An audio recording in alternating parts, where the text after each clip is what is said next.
60 రోజుల్లో మీతో ఇంగ్లీష్ అద్భుతంగా మాట్లాడిస్తాం. వెంటనే కాల్ చేసి జాయిన్ అవ్వండి. నమస్తే రమ్మగారు. నమస్తే చేయ. రమ్మగారు, ఈరోజు మా మామ్స్ కోసం ఏదైనా ఫన్నీ స్టోరీ కావాలండి. చెప్తాం. ఫన్నీ స్టోరీలు మామ్సే వింటున్నారా, పిల్లలు చెప్తున్నారా? మామ్స్ విని ఎంజాయ్ చేసి పిల్లలకి, పెద్దవారికి, ఎవరైతే వినట్లేదో వాళ్ళందరికీ షేర్ చేస్తున్నారు. అయితే నాన్న పులి లాంటి కథ కూడా చెప్దాం. తప్పకుండా. పూర్తిగా నాన్న పులి కథ కాదు, కొంచెం దగ్గరగా ఉండేది. ఒక ఊళ్ళో ఒక పశువుల కాపరి, అంటే ఒక మేకల కాపరి ఉండేవాడు. మేకలు, గొర్రెలు కూడా ఉన్నాయి వాళ్ళ దగ్గర.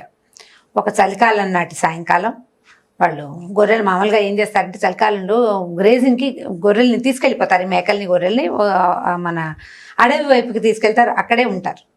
ఒక సాయంకాలం నాడు ఏమైందంటే, పక్క ఊళ్ళో ఉన్న వాళ్ళ నాన్నకి అనారోగ్యంగా ఉందని కబురు వచ్చింది. అతను వెళ్ళాల్సి వచ్చేసరికల్లా చుట్టుపక్కల పులి సంచారం ఉంది, పులులు ఉన్నాయి. మరి ఏం చేయాలో తెలియలే. భార్యను తీసుకెళ్ళాలి అక్కడున్న పరిస్థితికి. ఏం చేయాలని ఆలోచించి ఏమన్నాడంటే, తన కొడుక్కి ఒక 10 ఏళ్ళు ఉంటాయి. ఆ 10 ఏళ్ల పిల్లాన్ని, ఒరే నాయన, నువ్వు రాత్రంతా మెలకుగా ఉండాలి. మధ్యాహ్నం అంతా బండి పడుకోబెట్టారు, మెలకుగా ఉండాలి. కాసిన మరమరాలు ఇచ్చారు. నిద్ర వచ్చినప్పుడల్లా 2 మరమరాలు నోట్లో వేసుకుని తింటూ ఉండు. నువ్వు మెలకుగా ఉండి వీటిని చూసుకో, పులిగాడో గిలిగాడో వస్తాయిరా అని చెప్పాడు. చెప్పేసరికల్లా పిల్లాడు సరే అన్నాడు. మెలకుగా ఉంటాలే నాన్న, నేను ఉంటాను. తెల్లవారుజామున అంటే పొద్దు పొడిచేదాకా, మన ఇది వస్తుంది కదా, దాన్ని ఏదో నక్షత్రం అంటారు, 3:30కి 3:30 కల్లా పొద్దు పొడుస్తుంది అంటారు. ఆ పొద్దు పొడిచేదాకా ఉంటాను, మీరు ఆ పాటికి కాస్త వచ్చి అక్కడి నుంచి ఓహో అని కేకేసుకుంటూ రా నువ్వు అని చెప్పాడు. సరే నాన్న, అమ్మ ఇద్దరు కలిసి వెళ్ళిపోయారు. అయితే ఏమైందంటే, ఆ పూట సాయంకాలమే ఒక పులి ఆహారార్థం ఈ గొర్రెల్లోకి వచ్చేసింది. కామ్గా గొర్రెని ఈడ్చుకెళ్ళటం కోసం గొర్రెల మందలోకి వచ్చింది. ఈ గొర్రెలకి పులి చేరిపోయి ఏం చేసిందంటే, ఆ గొర్రెల మధ్యలో సందు చేసుకు పడుకుంది. పడుకునేసరికల్లా గొర్రెలు కొంచెం అమాయకంగా ఉంటాయి. వాటికి ఇది మన జాతిది కాదు, అవి తెలుసుకోలేకపోతాయి అన్నమాట. మీకు వేరే జాతి వేరు, లేళ్ళు గీళ్ళు అయితే అవి గుర్తుపడతాయి, వీటికి తెలియదు. తెల్లమొహాలు వేసుకుని ఉంటాయి పాపం. అందుకని గొర్రెల మంద అంటుంటారు, ఎవరికి తీసుకెళ్తే అటు వెళ్ళిపోతూ ఉంటామని. అయితే ఈ పడుకున్న పులి, పులిగాడో గిలిగాడో వస్తారు అన్న మాట విన్నది. పులిగాడంటే నేను, గిలిగాడంటే ఎవరు? గిలిగాడని ఒకడు ఉన్నాడనమాట. వాడెవడో వస్తాడనమాట, వాడెవడో చూడాలనుకుంది. సరే, పిల్లాడు అటు ఇటు తిరుగుతున్నాడు. వాడి కన్ను కునికేస్తే ఒక గొర్రెని తీసుకుని వెళ్ళిపోదామని చూస్తోంది పులి. దానికి కొద్దిగా మాగందుగా నిద్ర పట్టింది, చూస్తోంది, ఆలోచిస్తోంది. వీడు తప్పుకుంటే, వీడు పడుకోగానే ఒక గొర్రెని తీసుకెళ్ళిపోవాలి, శబ్దం లేకుండా, 1నో 2నో ఈడ్చుకెళ్ళిపోతే సరిపోతుందని. ఇంతలో ఏమైంది, 1:15 అయ్యేసరికల్లా వాడికి నిద్ర వచ్చేస్తుంది పిల్లడికి. మరమరాలు తినబుద్ధి లేదు. అప్పటికి 4-5 సార్లు తిన్నాడు, పిసుకు పుట్టింది వాడికి. ఎవరు తింటాడు దిక్కుమాల మనవరాలు, నేను తిన్ను, పడుకుంటానని చెప్పి పడుకుందాం అనుకున్నాడు. అక్కడ కింద పడుకునేసరికల్లా వాడికి చలేసేస్తుంది. చలికాలపు రాత్రి కదా, మంచు కూడా పడుతుంది. ఏమనుకున్నాడు, గొర్రెల మధ్యలో ఓ గొర్రె మీద దేని మీదైనా పడుకుంటే, గొర్రె బొచ్చుగా ఉంటాయి కదా, వాటి మీద పడుకుంటే చలేయకుండా ఉంటుందని పోయి ఆ గొర్రెల మంద మధ్యలో వెళ్ళి ఒక పెద్ద గొర్రెని చూసుకుని దాని మీద పడుకుందామని వెళ్ళాడు. వాటికి చీకటి కదా, ఏదో కొద్దిగా కనపడుతుంది. అర్ధరాత్రి అయ్యేసరికి కొంత వెలుగు వస్తుంది. ఆ వెలుగులో భారీగా కనపడిన గొర్రె మీద బొక్కబోర్లా పడుకుని దాన్ని ఇలా పట్టుకున్నాడు. వీడి టైం బాగుండి, దాని దురదృష్టము, వాడు పడుకునేది పులి మీదే. పులిని పట్టుకునేసరికల్లా ఈ మీద ఏదో పడి తన మెడ పట్టుకునేసరికల్లా పులికి భయం వేసింది. ఇదేమిటి, గిలిగాడు అన్నాడు, వాడు వీడేనా? ఒకవేళ ఈ పైన పడుకున్నదే గిలిగాడేమోనని విదిలించుకోవడానికి ట్రై చేసింది. అది విదిలించుకుంటుంటే వీడు పట్టు బిగిస్తున్నాడు మెడకి. గొర్రె విదిలిస్తుంది, వీడు పడుకోవాలి కదా, ఏం లేదు అంటున్నాడు. పైన పడుకుని ఏం చేశాడు, ఇంకా మొహాన్ని దాని మెడకి బాగా ఆనించి గట్టిగా కావలించుకున్నాడు. వెనక నుంచి పట్టుకునే పీక పట్టుకున్నట్టు అవుతుంది కదా. ఈ పులి ఏం చేసింది, దీన్ని ఎలాగైనా వదిలించుకోవాలని ఆ గొర్రెల మంద మధ్యలో నుంచి బయటికి నడిచింది. కొద్దిగా వాడికి నిద్ర పట్టింది, కదులుతున్న సంగతి తెలియలే. 1 నిమిషం అయ్యాక వాడికి కూడా అర్థమైంది ఈ పులి అది బయటకు వెళ్తుందని. గొర్రె ఎక్కడికో నడిచి వెళ్తోంది, పడిపోతాననుకుని ఆ గొర్రెని గట్టిగా పట్టుకున్నాడు. వీడు గొర్రె అనుకుంటున్నాడు, అది పులి. అమ్మో, ఈ గిలిగాడు పట్టు బిగించేస్తున్నాడు, ఇంకేముందని ఈ పులి ఏం చేసింది, ఒక్క గాండ్రింపు, సౌండ్ లేదు, గాండ్రించడానికి అవకాశం లేదు, లోపలే గాండ్రించుకుంది. పరిగెత్తేసరికల్లా అమ్మో, గొర్రె మందలోంచి తప్పిపోతుంది. బయటికి వెళ్ళిపోతే నాన్న చంపేస్తాడు. ఇంత పెద్ద గొర్రె తప్పిపోతే ఒప్పుకుంటాడా? ఆ గొర్రెకి 100 రూపాయలు వచ్చేవి ఆ రోజుల్లో. అందుకని ఆ గొర్రెని పారిపోనివ్వకుండా చేయటం కోసం ఈ కుర్రాడు ఏం చేశాడు, కాళ్ళని కింద, దాని పొట్ట కిందకి, చేతుల్ని దాని మెడ చుట్టూ వేసి గట్టిగా బిగించి పట్టుకున్నాడు. ఇక పులి మీద సవారీ స్టార్ట్.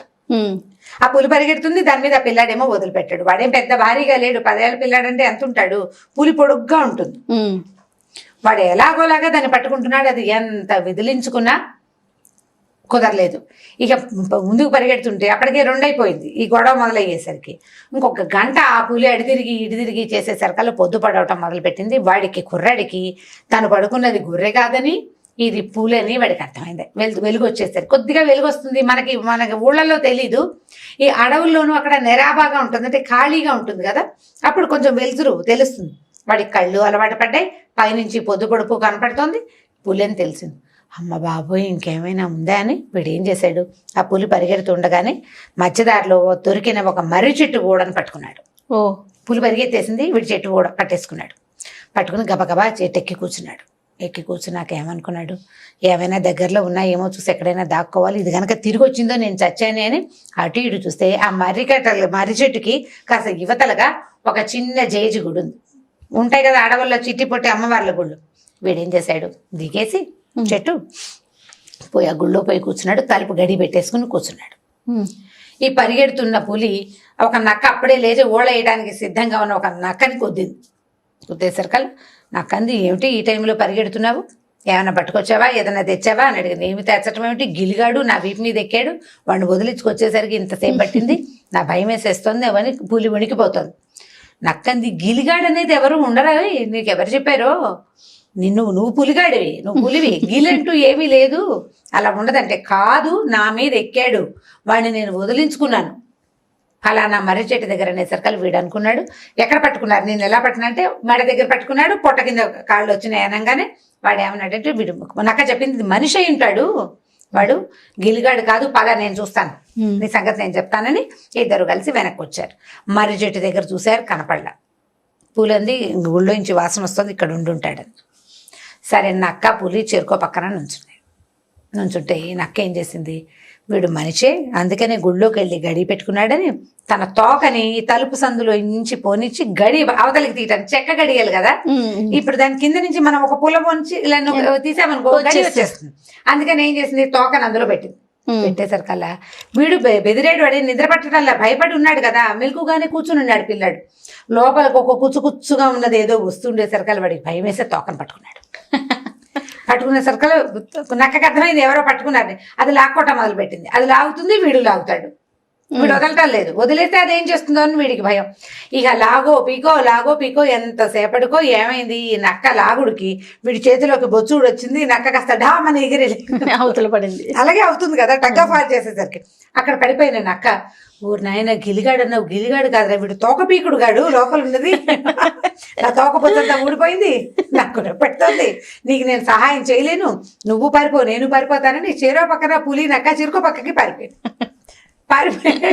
అదే కదా జరిగింది. అక్కడి నుంచి వీడి కుర్రాడు కాసేపటికి సద్దుమణిగింది, బాగా వెలుగు వచ్చేసింది. మెల్లిగా లేచి బతుకు జీవుడా అని పగటిపూట ఏమీ తన మీద పెద్దగా దాడి చేయవు, ఓ 2 కర్ర పుల్లలు విరుచుకుని తన మంది ఎక్కడుందో వెతుక్కుంటూ మెల్లిగా వెనక్కి వెళ్ళాడు. ఆ పాటికి వాళ్ళ అమ్మ నాన్న వచ్చేసి వీడి కోసం వెతుక్కుంటున్నారు.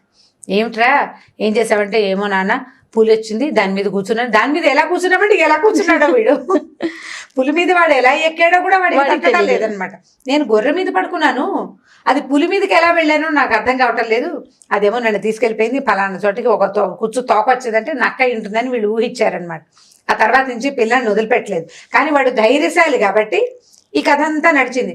వాడు మొదటే అది పులి అని అర్థం కానీ గీవురు గవర్నమెంట్ అరవంగానే ఈ పులి చూసేసుకునేది వీడు మనిషి. వాడు అరవకుండా తెలివిగా ఉన్నాడు. ప్రమాదాలు ఎదురైనప్పుడు ప్యానిక్గా అయిపోకూడదు. మనకేదో సమస్య వస్తుంది, అరిచి కేకలు పెట్టి గీ బ్యామని అరిచేసరికల్లా సమస్య పెరిగిపోతుంది. ఒక క్షణం స్థిమితంగా ఉంటే ఆలోచిస్తే తర్వాత ఆటోమేటిక్ గా సెట్ అయిపోతుంది. పిల్లలు ఏదైనా చిన్నది కనపడంగానే పురుగు కనిపించి కేవ్వమని అరుస్తుంటారు భయానికి. ఆ ప్యానిక్ అయిపోకూడదు, అవ్వకపోతే ఇలా గెలిచిపోతామని ఈ సరదా కథ అండ్ ఈ పాయింట్ కూడా మనం తెలియజేయాలి. ఏదైనా విపత్కర పరిస్థితి, ఇబ్బందికరమైన పరిస్థితి, తప్పించుకోలేని స్థితి వస్తే ప్యానిక్ అవ్వకూడదు. ఏడ్చేసేయటము అరిచేసేయటము రెండు చేయకుండా కొద్దిగా స్థిమితంగా ఆలోచిస్తే దాని నుంచి మనం బయటపడగలుగుతాం. వీళ్ళలాగా ఈ కథ చెప్పచ్చు, ఈ పాయింట్ కూడా చెప్పచ్చు. ప్యానిక్ అవ్వదు, ప్రతిదానికి అరిచి కేకలు పెట్టకూడదు, తాపీగా ఉండి నిదానంగా స్థిమితంగా ఉండాలని చెప్పచ్చు. చాలా బాగుంది, పులిగాడు గిలిగాడు అద్భుతంగా ఉంది. చివరికి అది తోకపీకుడు గాడు కథ అయిపోయింది. ఓకే, ఫన్నీగా ఉంది, మీరు అన్నట్లుగా మంచి పాయింట్ కూడా ఉంది. అదే. ఓకే రమ్మ గారు, ఇంకొక స్టోరీతో మళ్ళీ కలుద్దామండి. ఓకే చేయ. ఈ వీడియో కనుక మీకు నచ్చినట్లయితే లైక్ చేయండి, షేర్ చేయండి. మరిన్ని వీడియోస్ కోసం మా ఛానల్ని సబ్స్క్రైబ్ చేసుకోండి.